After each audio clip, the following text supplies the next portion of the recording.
Hey everyone, I'm Lucy Douglas. I'm a family nurse practitioner and I'm owner and CEO of New Beginnings Wellness Center and Spa here in Reston, Louisiana.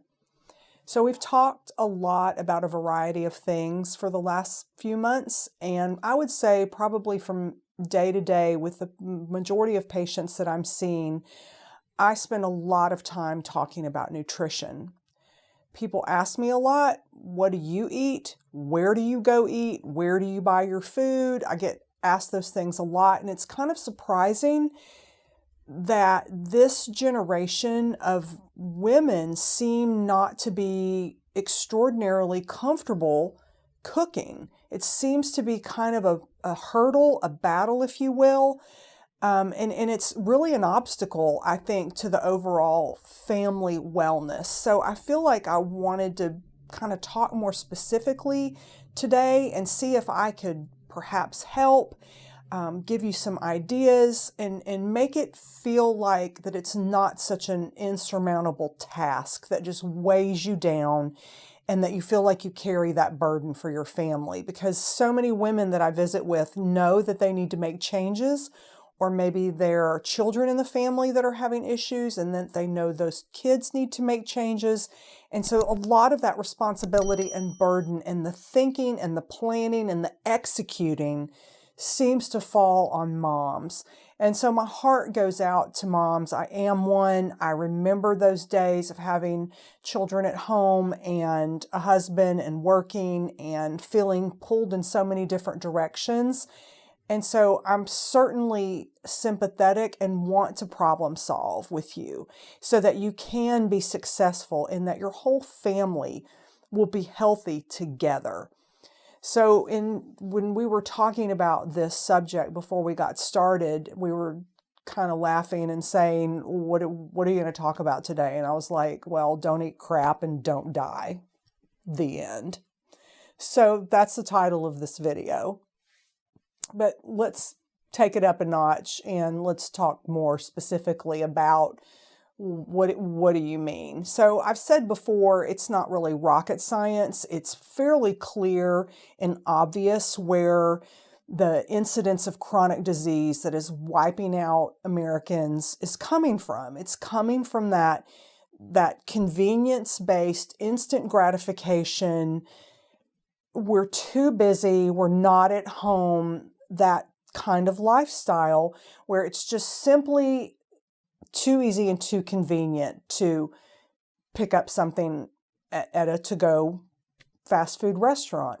So I don't really have like a magic solution to overcome that. There are certainly some great options now to help make families' lives a lot easier and help you not access convenience foods so frequently. So some of those services like HelloFresh, those types of things can be great solutions. It can offer you a lot of variety. It can send you all the things that you need so that you don't have to go to the store and buy a lot of specialty spices or things that you might not be familiar with or necessarily have already stocked in your kitchen or pantry. So I think those are great options. I did that for a while when my daughter and son-in-law had to move in with us while they were renovating a home.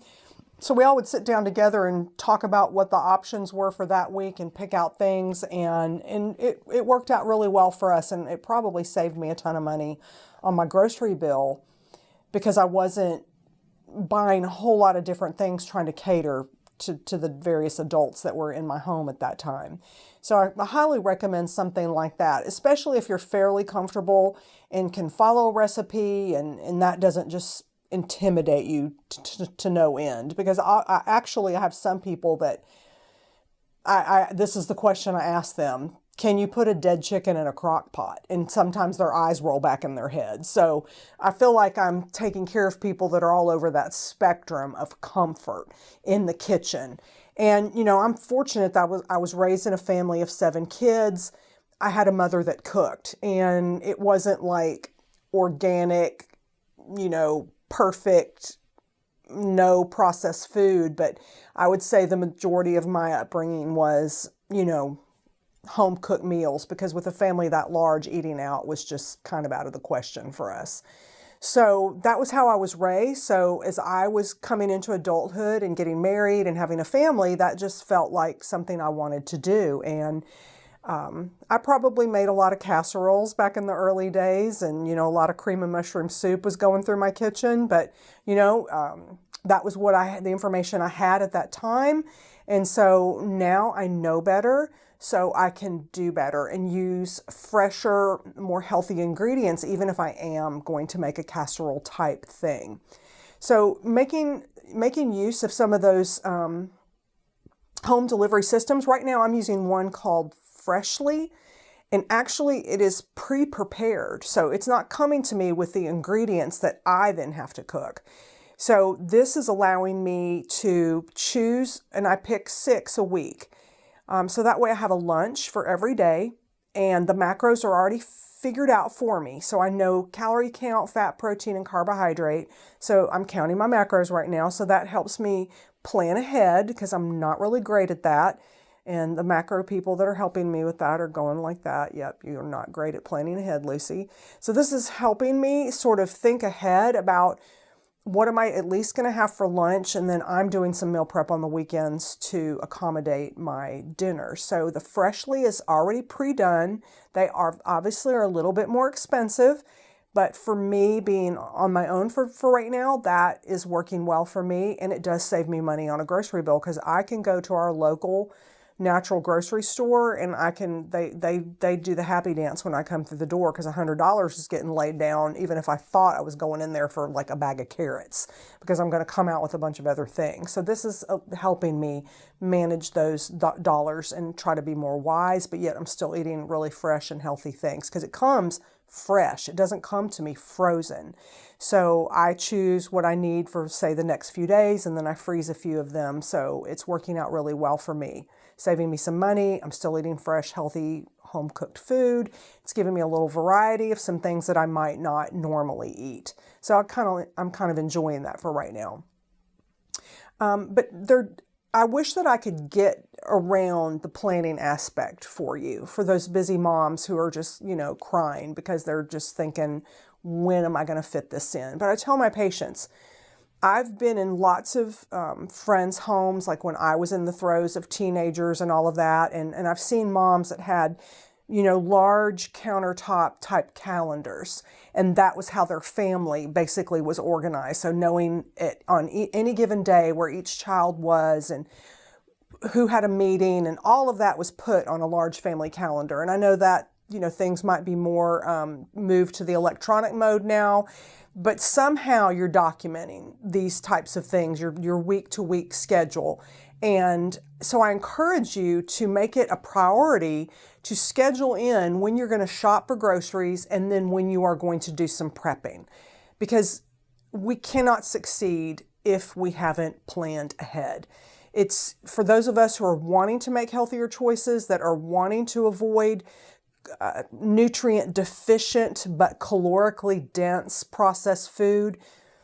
We're going to have to think, and we're going to have to shop, and we're going to have to plan. There's no way around that unless you're always using one of the delivery meal systems, which are not necessarily terrible. And there are a large variety of companies out there and a large variety of price points. So you could probably find one that fits your budget if you are just not right now totally in the groove of shopping for fresh food items and then coming home and prepping that. But this is another thing I mentioned in a previous video, was what is your family value around your family's health and nutrition? I feel like this is something that's probably not likely talked about, like between spouses and with, older children who can participate in a conversation like that. Because we, as parents, we want to teach our children certain things, and we want to cultivate certain characteristics in them, and we want to facilitate their growth and development by exposing them to lots of great activities and music and sports and art and all these things that all of us, I know, do as parents. But I feel like there might not actively be a thought that, are we going to have a conversation about what do we want our health to look like, and what are our goals as a family? What are the things that we love to do? And how do we make sure that all of us are vibrant and healthy so that we can meet our family goals? And so I hope that I maybe plant a seed as you're listening to this, that this might be a conversation that spouses have, and then begin to include children. I often encourage moms to include children in the planning process, especially those children who might be struggling and who might be more on the picky side, and moms find it a challenge and a struggle to get their kids to buy into being open to trying new things. And so I've encouraged those moms to, pick out some recipes that would be good, and then allow the kids to narrow it down for you. So you've already kind of gone through everything and you've picked out what you feel is appropriate, but then let the children participate. Do we want to try green beans, or do we want to try, another vegetable that maybe you're trying to introduce? And get those children to participate, and even let them participate in the planning and the preparation. Because then I feel like you might experience that they're more cooperative if they've participated in the process and they feel proud of what they've done and can then present to the family, what they've helped prepare. So that's something that I think is pretty easy to implement into a family to facilitate children's growth and development in being more open to trying fresh, healthy food. One thing that I hear often in visiting with moms is there is sort of a trepidation, if you will, in that mom knows she needs to make some changes. She's very motivated to change, yet she's concerned about what the family will think about this. And she's already busy and has a lot of plates in the air, and she's thinking, am I now going to have to make basically a separate thing for myself because my family only wants to eat these kinds of foods? So this is where conversations need to happen. And I just sweetly say to you, it shouldn't be a democracy when it comes to the kids running the home as to what's being served for meals. And that's me coming from, as I mentioned, a family with a lot of children. And there was a pretty wide age range. My mother had 7 kids in 15 years. So we weren't all super close together, but there were a lot of people to consider. And I can remember participating in the cooking and preparation as I got into my teen years, and I enjoyed that.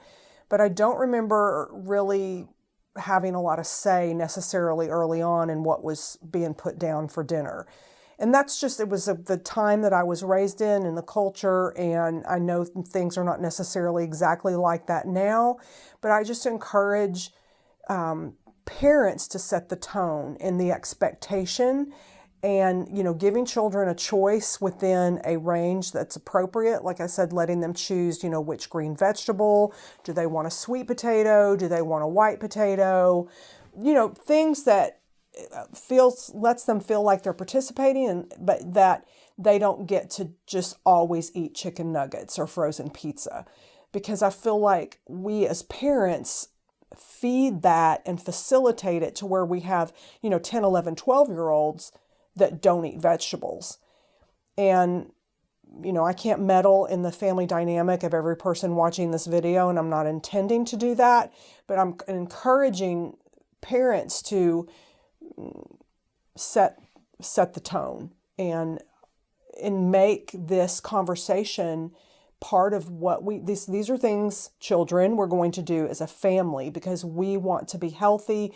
We want to be able to be together and travel or do all the things that you may already like to do as a family. So just saying all of that I want to be an encourager to you. I want to reiterate how important these principles are, because everything we do and accomplish in our lives is built on our foundation of health. If we don't have a strong body and a strong mind and good energy, none of us can accomplish what we were put here to accomplish. So I really want to give some practical help to moms who really find this to be a struggle. So you'll be able to go to my website and be able to download a free PDF that kind of will walk you through making sure your kitchen and your pantry are stocked with some basics, things that I consider basic for my kitchen. And so that I want to have these things on hand at any given time. If I want to pull a quick, simple meal together, if I'm having friends over, if my kids are coming over, or if I'm just, wanting to prepare a quick, simple meal for myself, because I am doing that. It's something that's important to me. It's a value. It's a personal goal of mine to try to facilitate youthful longevity. And so I want to provide you with that to help you sort of navigate a grocery store, because it can be very overwhelming. If you've been sort of in that mode of lots of packaged convenience foods, for the sake of quick and for the busy lifestyle, then this might feel really uncomfortable and overwhelming. So I will have a list there for you of basic foundational items. And then later this month, we'll actually be taking you into my kitchen, where I'll be showing you how you can prepare some simple meals using basic ingredients that can be easily tailored to your family's preferences, and building on that. So sort of taking some of the basic things that I'll talk with you about and say, well, my family doesn't really care for that vegetable, but let's insert this one. Or, we prefer, to use this protein in lieu of this other one. So I want to try to give you a little bit of a foundation to build on, to begin to move, out of what's been familiar and maybe unhealthy into healthier habits, but also not, creating a mutiny in your home. So I really look forward to hearing your feedback, and I hope that, I say with humor, don't eat crap, don't die. But I truly want to make this an easier process for you so that it becomes just second nature. That's what I'm really wanting to grow in every patient that comes to see me, that it just becomes so that, I brush my teeth, I put on deodorant, I bathe. This is just part of who I am. And so making these very particular choices in my nutrition just falls right in line with that, because I've got my eye on a goal. And this is one tool that I use to reach my goal. And so that I can perform at my optimum from each day that I'm here visiting with patients. So I look forward to hearing from you and speaking with you again soon.